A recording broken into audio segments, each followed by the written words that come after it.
How best jockeys, I hope you're all keeping well. It's another year, another growing season, and this is how I found the polytunnel after a few weeks of basic neglect.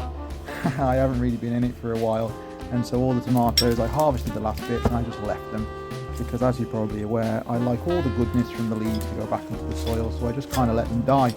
The only downside this year was that I ended up with a lot of mould and mildew and stuff all over the leaves. And I didn't particularly want to go inside the polytunnel and breathe it all in. So this probably looks completely crazy. But yeah, I'm basically just trying to knock all the mould spores off the foliage. And then I plan to leave it for a good half an hour or so before I go and clear it away. And then hopefully then everything will have settled down.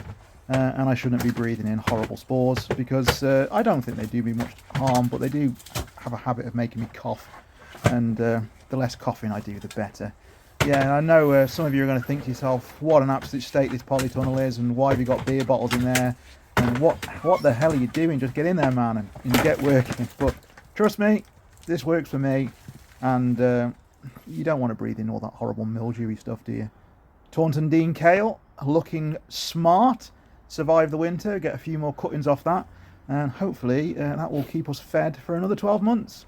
Anyway, while those spores disperse, I'm going to have a go at pruning my pear tree.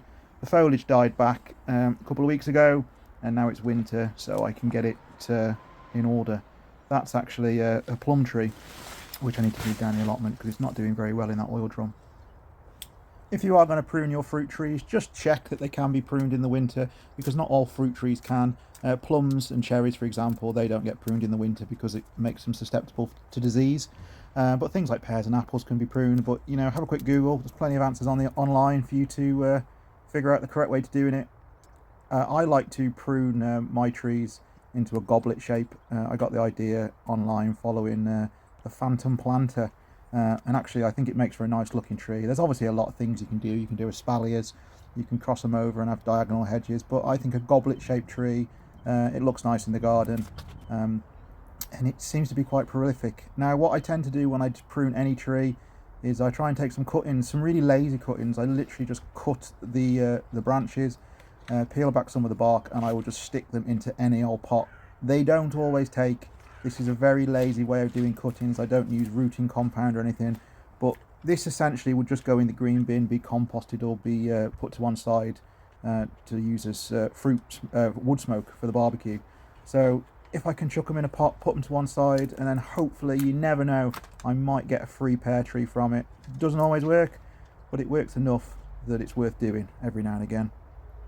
Yeah, it's just about taking the height out, really. Also, any sticks like that you get, which are big and long, try and save them. They make really good canes for growing like peas up and beans and everything else. And if you grow in wood and you grow in sticks, why would you then compost them or send them to the council to be composted, and then go out and buy garden canes for £1 a cane? Just keep your twigs, man. Just keep your twigs. Save you a lot of money in the long run. And if you do like barbecues and you like smoking fine meats, then yeah, please save your fruit wood and put it to one side and let it dry out, because that will also save you money on smoked chippings. Apple wood in particular is really nice with pork, and cherry wood. I love cherry wood with chicken, so whenever I prune my cherry trees, I always keep a few branches to one side for the barbecue. I found a few raspberries there as well. They weren't too bad actually. They were probably the last raspberries of the season. And there she is, the gorgeous sun coming over the horizon.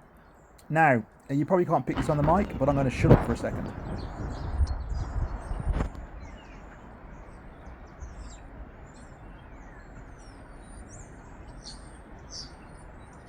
Not sure if you heard that, but the local starling population have started to mimic car alarms and business alarms and even the reversing lorries, and it's quite amusing, because I'm sitting in the garden, all of a sudden I think a car alarm's going off, but no, it's just the starlings.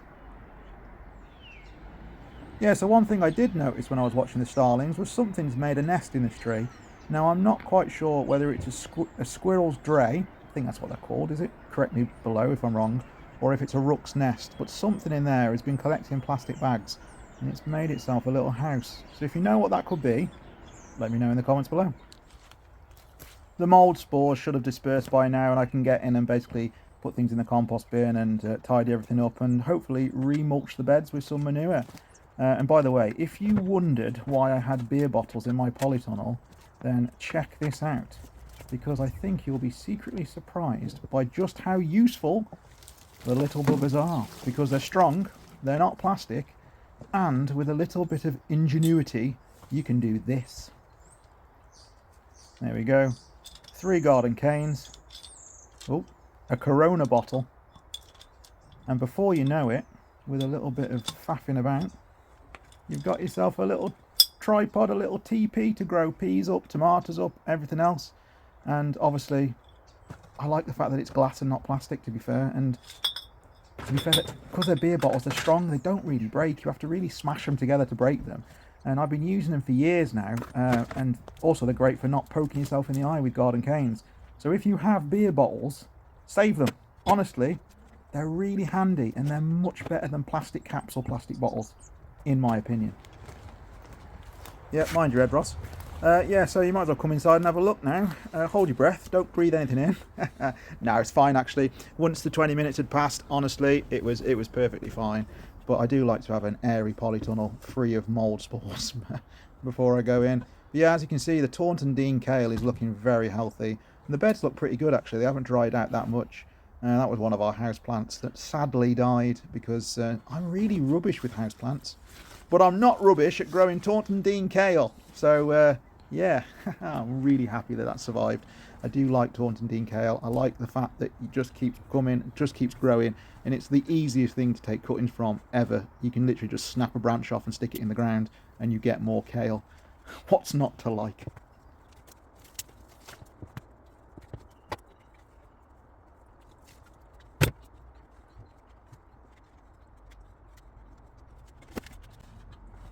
Here's another top tip for you.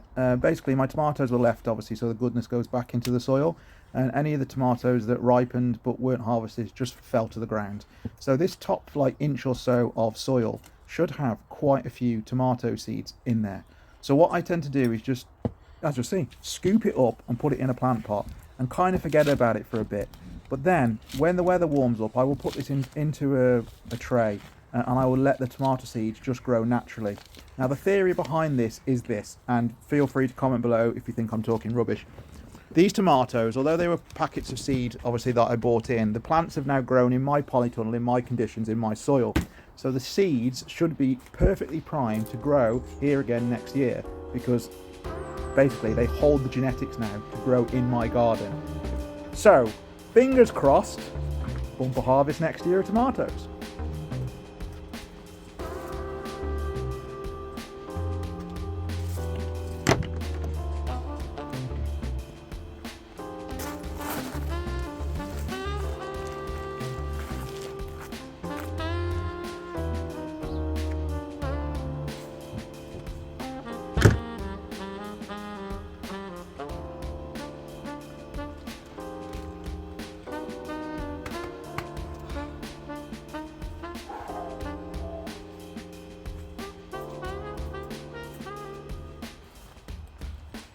Yes, these manures, when they've been sat outside and they're a bit wet, they do get heavy.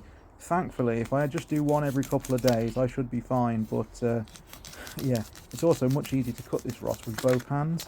Thankfully, I didn't lose a limb, but be advised, when you open your bags of compost, do it better than me.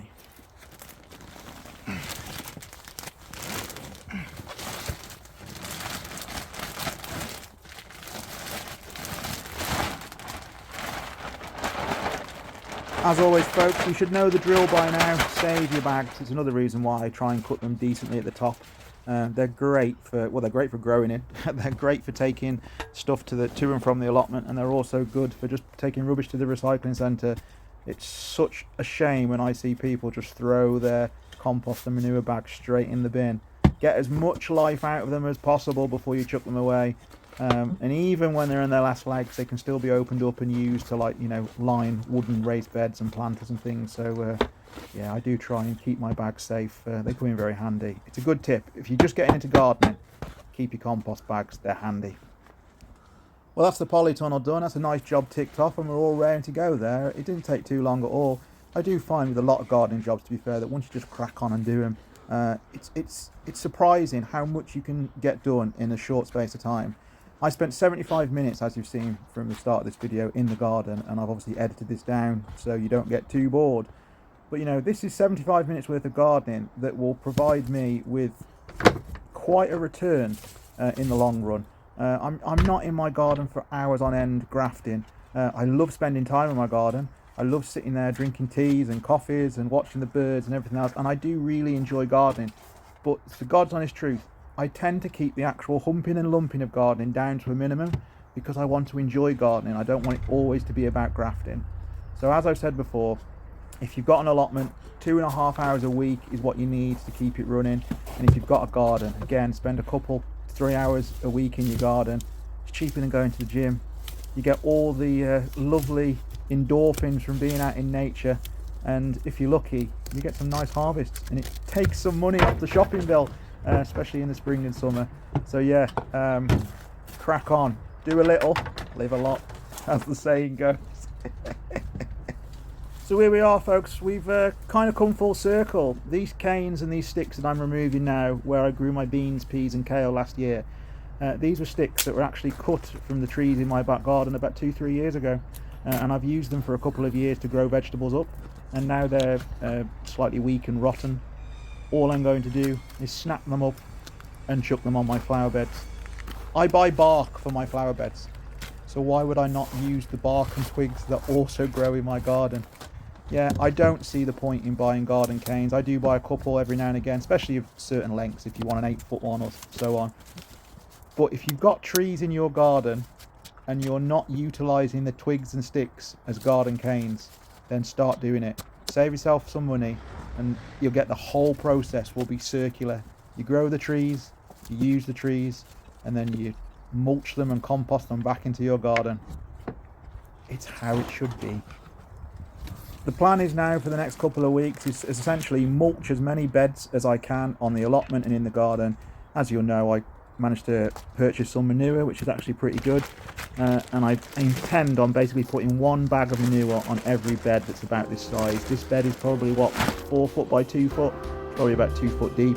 1 bag of manure on top should be more than enough, and also throughout the year I'm going to add things like probably some bone meal, seaweed fertilizer and other stuff. But with the compost that's already in there, with the manure on top, the fact that it's absolutely packed full of worms, this should give everything a really good start, and this bed should be really healthy come next year, or come next spring, come this year. It's this year already, isn't it, Ross? Have a word. I've heard Sandra make tea. She doesn't know I'm coming in now. Definitely heard her make tea. I heard a teaspoon in a teacup. Have you made tea? Have you made tea? I heard the teaspoon in the teacup. You heard that? Yeah, outside.